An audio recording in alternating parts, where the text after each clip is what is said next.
Today, I'm excited to introduce Bill Decker with Next Chain Ventures. Bill Decker has been in crypto for the last several years. He's converted firms from Web2 to Web3. He's been involved in 4 different token launches. He's served as a CMO for several new companies that are entering the crypto space. And he sits on the board of Next Chain Ventures, which is a venture advisory firm for crypto, blockchain, and NFT projects. So let's tune in and listen to our interview with Bill Decker, Next Chain Ventures. Welcome to another exciting episode of Crypto.news, and I'm here today with Bill Decker of Next Chain Ventures. Welcome to the show. Thank you so much. Hey, so yeah, we were just talking a little bit, and I mean, right this moment, crypto is a little bit down. It's almost like it's got a cold. Yes. So, tell me more. Why do you think crypto is just freaking out right now? Bitcoin is down to like 30. What's that all about? Well, that's going to happen anytime you have a tech. You're going to have an anti-tech movement. So we saw it with internet stocks where they shot up and then they went down and then they came back up and leveled off. We saw it in 3D printing where these companies suddenly had these enormous valuations and then they dropped and then now they've gone back up and leveled off. We've seen it in broadcast media. So this is a very common pattern. We've seen it over and over and over and over again. I quite frankly don't think there's anything to worry about. I think we are looking at a new ecosystem, a whole new currency, a whole new way of doing business, which is only going to explode because of all the advantages it has. So short-term dips to me are buying opportunities, not freak out opportunities. Yeah, so do you think, because right about the same time that all of this was happening, Bitcoin going down and all that, it seemed like every news source was putting out these articles saying that, Bitcoin is terrible or something. Are they afraid of Bitcoin? Well, a lot of people are afraid of Bitcoin because Bitcoin is one of the truly, and crypto in general, is one of the truly disruptive technologies. The example I like to use is my daughter's up at college in Canada. I'm in the States. And for me to pay her tuition and room and board, over the 4 years, the transaction cost will be about $4,000. If her school took Bitcoin, the transaction cost would be $30. So what's the bank going to do on losing that $3,700? So rather than sit there and say, why don't we adapt to this and incorporate it, they're doing what I've seen happen over and over again. They're fighting it. They're telling us it's snake oil and it's never going to work and there's nothing behind it. It's very interesting hearing that from a bank because it wasn't long ago we had to bail out every one of them. So while they're telling us this wonderful central authority, my tax bill went up to help bail out their bad decisions. Yeah, I think one of the most informative YouTube videos I watched, and I'll see if I can find it and put it up on here. It was from the Strike CEO, where he described the life of a transaction of, say, like, even $1,000. If you do it through the banks, it literally will pass through, 8, 9, 10 different people before it finally reaches the destination. Compare that to crypto, it's point to point.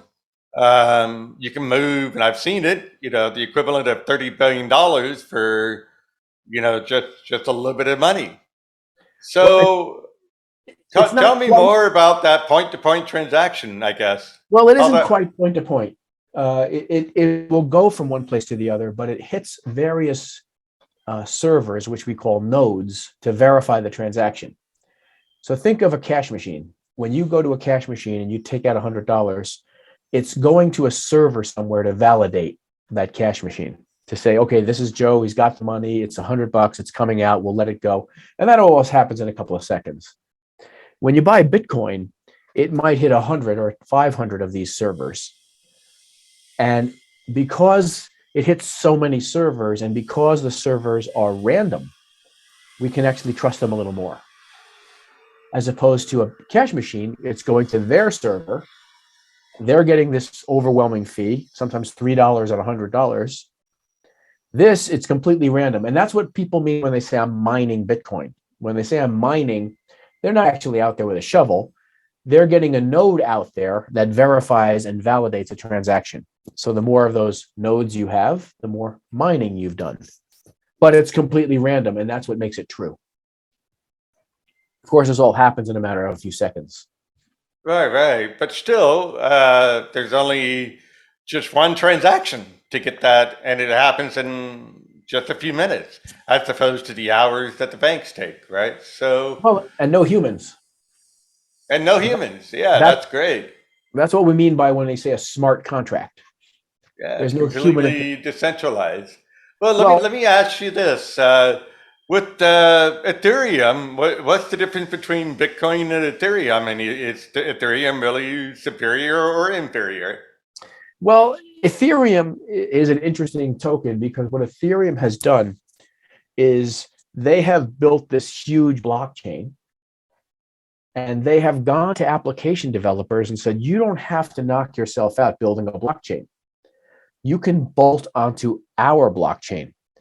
So unlike Bitcoin, Ethereum has a lot more utility to it. And the transactions that you do on the Ethereum blockchain are done, guess what, in the Ethereum token. So Ethereum is a great aid to all these developers that sit there and say, I want to build something, I want to build something, I want to build something, but I don't have the money for a blockchain. Everyone has followed, by the way, Cardano, Solana, Polygon, they've all followed Ethereum's lead and said, why build your own blockchain? Bolt it onto ours. That makes sense. So yeah, and I understand Ethereum is a little bit more programmatic, which is nice, and that's where the NFTs come in, right? NFTs are now everywhere. So they're on Ethereum, they're on Matic, they're on Solana. Solana seems to be where the action's happening. On the Rust network is what they build it on. And NFTs are more and more common and available to normal, regular people who can mint them or create them very, very easily. I see, I see. So tell me a little bit more about what y'all do with Ethereum. It looks like you're involved with that. Tell me more about your venture. So what Next Chain Ventures will do is find young crypto companies and blockchain companies and get them fundable. A lot of them say, find us money, but a lot of them really don't have what they need to get money yet. They don't really have a cohesive plan. They don't have a strategy built. They haven't built their budget and their action plan. So we have to get them through that process before we can take them to actual funders. And we'll do that kind of soup to nuts deal. We've got a portfolio of about 50 companies now. And those companies have come to us. Some needed very, very hardcore strategy planning. Some needed simply introductions to money because they were ready. And ultimately, Next Chain Ventures will build a tokenized VC fund so that you and me can buy stock in our fund for as little as $5, all on an app.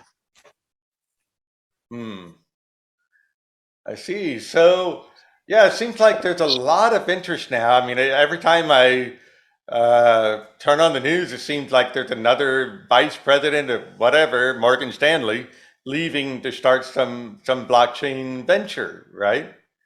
So, or even I see now there's this Web3, there's this metaverse, and it seems like all the smart people are gravitating toward those types of projects. So, can you tell me a little bit more about what's coming next? You know, is the metaverse going to take over? Well, the metaverse isn't going to take over, just like internet didn't stop TV, and just like streaming video didn't stop movie theaters. So anytime you have tech, you get the anti-tech people who fight it, saying this is not going to replace. Well, you don't have to replace, you're augmenting. So we now watch more TV than we did in history, even though we have TV on our phones and we have movies on our computers, and we can download, we still watch more TV. So none of this replaces the metaverse. As far as all the smart people heading, not all of them, a lot of them are very against the tech, particularly in the finance industry. I have an expression for them. I call them CF no's. So a CFO who goes around saying no because it's too risky. And finance people traditionally measure risk. That's the business they're in. They're not in money, they're in risk. And when you don't understand new technology, it's often very risky to you, or it seems very risky. To me, it's more risky not to be involved. I see. Yeah, because I had Adam Draper on the show a little while back talking about the metaverse. He was actually involved in the Oculus development, early on. And it seems like there's a lot of heavy emphasis on that. And I really think that's something I think is going to be, 5 years out type of thing. But just like 5 years ago when we had our spike, everybody started coming in, and now those projects are coming to light, right? So I think there's going to be a lot of exciting, NFT, metaverse, different kind of products coming out over these next few years, which kind of leads to the next question. If I'm a young, enterprising developer and I want to try to make something that'll be valuable, which direction should I go in? Well, there's no one answer to that. First of all, if you see Adam Draper, tell him he owes me $5 from the last conference. But there's no one area to go in. To me, the easiest way to head in is NFTs, because NFTs can be minted from a computer, from a phone, and NFTs are more than just pieces of art. NFTs are something, there's a term called a nested NFT. Think of it like a cup sitting up on the internet, and what can you put into that cup? Right? Can you put in digital rights? Can you put in music? Can you put in videos? Can you put in stock certificates? And that's where that industry is headed. So ultimately, one day I'll be able to have an NFT, and that NFT will have my entire stock portfolio, which could be at different brokerage accounts and have different owners and different trustees and different stocks. But it's all in one place in this vessel sitting on the internet where my buyers can access it. Yeah, that makes sense. And I'll be sure to pass your message along. Um, yeah, awesome stuff. I mean, I'm seeing some of the, uh, like on your Next Chain Ventures website, I see some printing incubators and so forth. Do you think, and I actually been seeing a lot more of the, if you have an NFT, will help you monetize it type of thing. So do you think some of that ownership with NFTs and everything is going to be popular? Well, the idea of 3D printing and NFTs comes to digital rights management. So what you can do now is I can take a picture of a drawing, a picture of a coffee cup, and I can print it. Well, what happened to the artist designer who built the coffee cup? How is he or she getting paid? And when you start to look at blockchain, think of it like a puzzle that you can put together a whole bunch of different ways. So each time we put the puzzle together, it would be unique. And that way, when I spend my dollar to get the CAD drawing so I can print it, that's where blockchain comes in. Okay, I got a sequence of numbers that put together the blockchain and printed that cup. If you did it, you get a different sequence of numbers. So that's where digital rights management comes in. And that's why it dovetails so well with NFTs. I can create a song and I can try to hawk it to a label, or I can put it up on YouTube, or I can send it around the world, or I can put it into an NFT where my rights are protected. So that's the intersection of 3D printing and NFTs.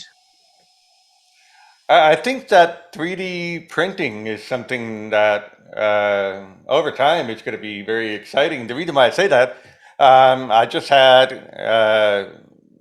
Tony with Reality Gaming Group on my show a little bit ago, and he has the Doctor Who IP for NFTs. And I was just thinking it'd be really cool if somebody owned a particular look or style or whatever of Doctor Who that they could then offer 3D printing services for that particular object.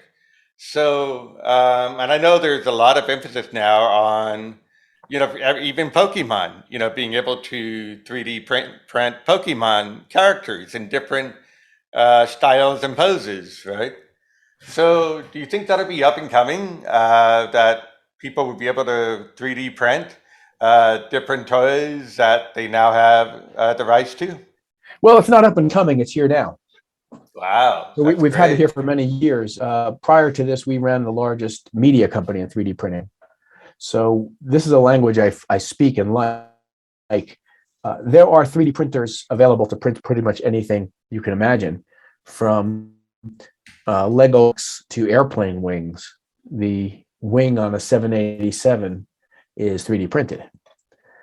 Houses are printed, kidneys, corneas. So the idea of Pokemon, that's child's play. That's early days of 3D printing. That's awesome. Because, even games like Destiny 2 or even properties, like I said, Doctor Who and so on, a lot of times they'll have these, if you will, 3D toys, things that, they want to monetize. And like you say, I think this is going to be an excellent way to monetize it. So that's amazing. If somebody wanted to find out more about that, how do they get in touch with your project? Well, if they're interested in 3D printing, they can go to the 3D printing channel. So it's 3dprintingchannel.com, and they can take a look and see videos that we've done, and they can connect with us there. In blockchain, they can find us at nextchainventures.com.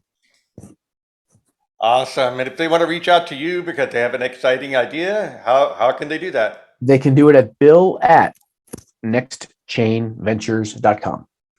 Awesome, Bill. This has been really informative. And, there's a 3D printer now on the space station, and they were even 3D printing replacement parts. It's really, really amazing stuff. So, and I think over time, this is going to be one of those exciting things where people can 3D print and not have to wait for Amazon to ship you something, right?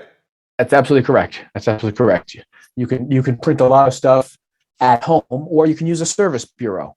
There are people out there with 3D printers that they'll rent you time on, so you don't have to buy a machine.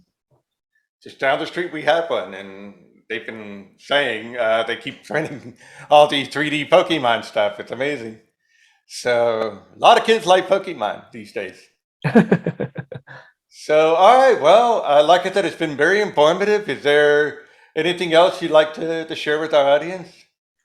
I think everyone should look at the 3 or 4 tenets of what's going on now with cryptocurrency.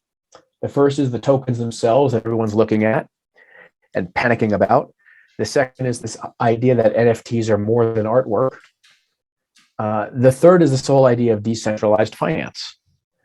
DeFi, we call it. And that's the idea of investing in a project without a major person or bank or institution involved. And you've done these definance deals, whether you know it or not. If you and a friend go out and share a pizza, $10 on the table, that's decentralized finance. Well, with technology today, I can turn on my iPhone and buy $5 worth of a hospital in Akron, Ohio, all decentralized. And maybe we can do that on another episode. That's awesome. Yeah, with the other leg, DeFi, it's been really blowing up. But I think a lot of people have been distracted by that yield farming, which in some ways is a scam, right? Yes. But I really think that, for example, Uniswap is an amazing piece of DeFi where, like you say, you have Ethereum, you want to pick up some Celsius, just jump on there and away you go. No humans involved. Exactly. So, and I think, like you say, I think we'll see a lot more of that, especially now that there are real, true stable coins. USDC, for example, has been solid for all this time. And I think as people start to get paid in that, they'll find that there's a lot of financial freedom that they haven't had before. So, yeah, it's exciting stuff. All right, Bill. Well, it's been great to have you on the show. And if possible, I'd like to follow up with you in just a few months, just to see how things are going, if there's anything exciting and new. How does that sound? Absolutely. Sounds perfect. All right. Thanks, Bill. Thanks so much for your time. Sure. Good. Bye.